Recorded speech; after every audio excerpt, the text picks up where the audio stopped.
You may have heard the term listen to your body, but what does that actually mean? We all know it takes time, care and attention to work on building a relationship with another person. And that's exactly the same for our bodies. Our bodies care about us, and although we don't realise it or may not realise it, our bodies are constantly sending us messages. They're telling us what we need to feel comfortable, what we need to feel good, what we need to run at an optimal level. Our bodies listen to our minds listen to our bodies. They work together, they communicate with us. But with so many non-stop activities demanding our attention, whether it's social media, catching up on the latest news story, work admin, life admin, catching up on a binge watch on Netflix, whatever it is, it can be really easy to often miss or even just ignore the messages that our bodies are sending us. 2 years ago, I was in my 9th year of secondary school teaching, and I just started teaching yoga classes in the evenings as well. I was working non-stop.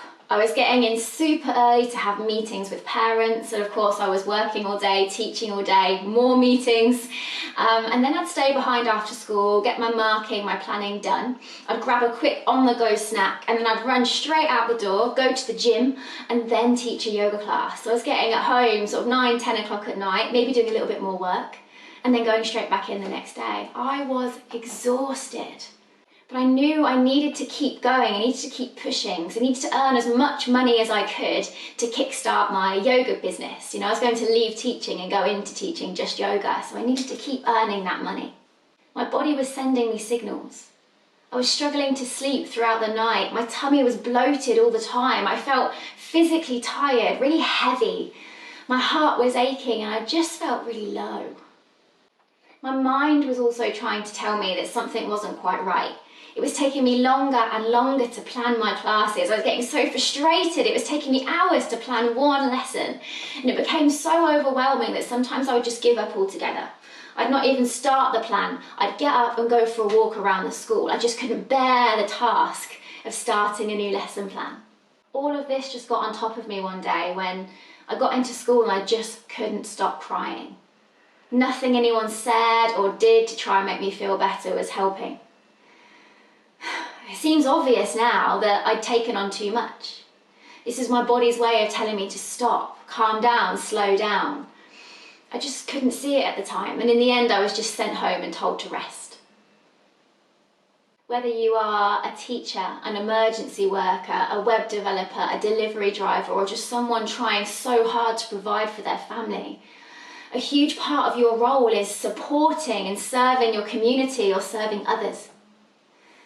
And how can you expect to do that if you aren't looking after yourself? As a colleague once said to me, you can't pour from an empty cup. For me, I've found the most important step is trying to slow down.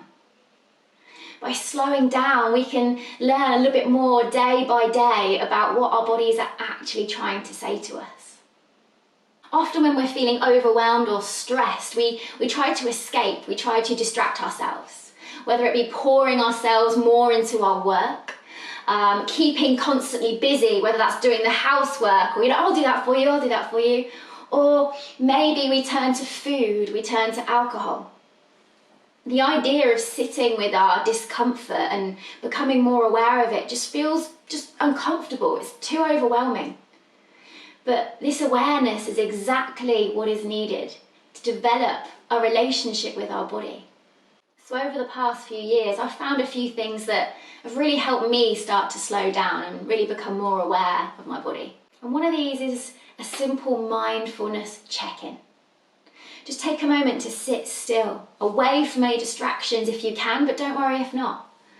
And just take a few moments to really ask yourself, how am I feeling today? You might start by noticing the sensations in your body. Does the body feel achy anywhere, tight anywhere? You might move this into your thoughts, your feelings, emotions. Are you experiencing a particular thought today, a mood today? And it can be so easy to try and attach negative or positive labels to these things, but try not to. Just really ask, how am I today? You can even ask, where do I feel my breath? Am I breathing shallow breaths in my chest, a sign of anxiety or stress or overwhelm? Or am I breathing a little bit deeper down into the belly? Just taking a moment, even if it's just 30 seconds, a minute, to really honestly ask, how am I? Really, really helps check in. Helps you over time tune in to your body. For me, yoga is perfect if I need a break from my mind. I need to get out of my head a little bit. The movement doesn't have to be complicated. The world of social media might tell you have to be able to balance on your head for ages to be a yogi, but that's not the point. The idea is we start to connect to our bodies. In the most simple of yoga postures, you can start to think, where are my hands? How do they feel as they connect to the ground? How is my back? How is my body moving in this space? How is my breath responding to the movements in my body? All of these things bring you into your body and out of your head, into the physical sensations. It doesn't have to be yoga. For you, maybe you enjoy Tai Chi, a walk. Find a movement practice that really helps you bring awareness into your body and what you've got going on. Listening to and connecting to our breath is a really wonderful way to help ground us and anchor us into this present moment. And a lovely breath exercise I've found, it's so simple, but it really, really helps me, is you breathe in for 3, you hold for 4, and then breathe out for 5. And all it's doing is lengthening those breaths out, those exhales. And that can really help calm the body and bring you into the now. Maybe take a moment just to try this now. So breathing in for 3 through the nose. 1, 2, 3. Hold. 2, 3, 4.